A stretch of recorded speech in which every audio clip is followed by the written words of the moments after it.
लिखें सभी।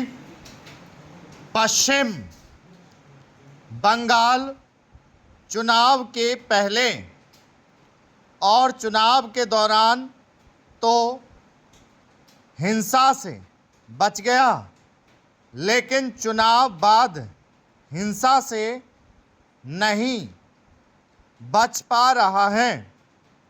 केंद्रीय सुरक्षा बलों की तैनाती के बाद भी जिस तरह हिंसा जारी है, उससे पिछले विधानसभा चुनावों के बाद की भयावह हिंसा का स्मरण हो आया। तब ममता की सत्ता में वापसी हुई थी और उनके नेता कार्यकर्ता निरंकुश होकर विरोधी दलों के समर्थकों पर टूट पड़े थे। उस समय ममता ने यह कहकर पल्ला झाड़ लिया था कि अभी उन्होंने शपथ नहीं ली है। इस बार वे इस खोखले तर्क की आड़ में छिपती दिख रही हैं कि चूंकि जीत भाजपा को मिली है, इसलिए हिंसा रोकने की जिम्मेदारी उसी की है। लेकिन यह ध्यान रहे कि अभी नई सरकार का गठन नहीं हुआ है।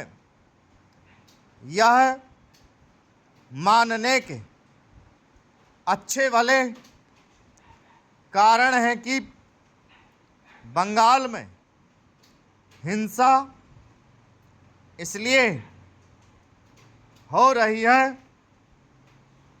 क्योंकि तृणमूल कांग्रेस के नेता कार्यकर्ता हार की खीज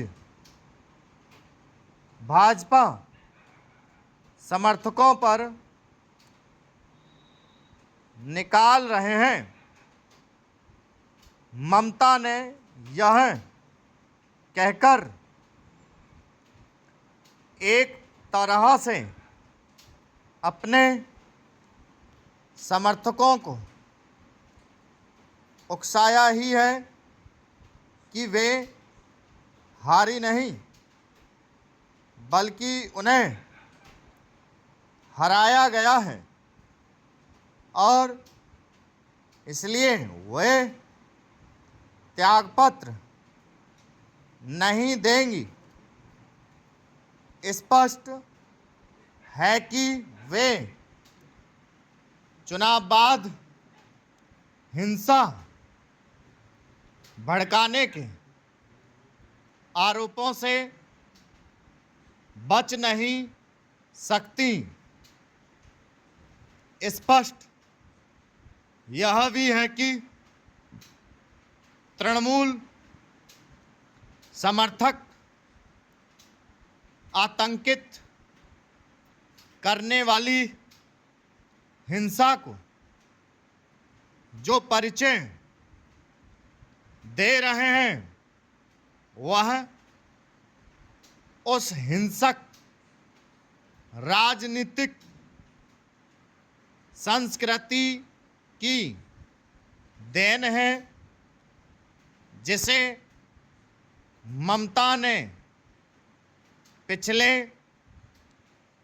15 वर्षों में उसी तरह संरक्षित किया जैसे एक समय वाम दलों ने किया था। बंगाल में आतंक मचा रहे हिंसक स्टॉप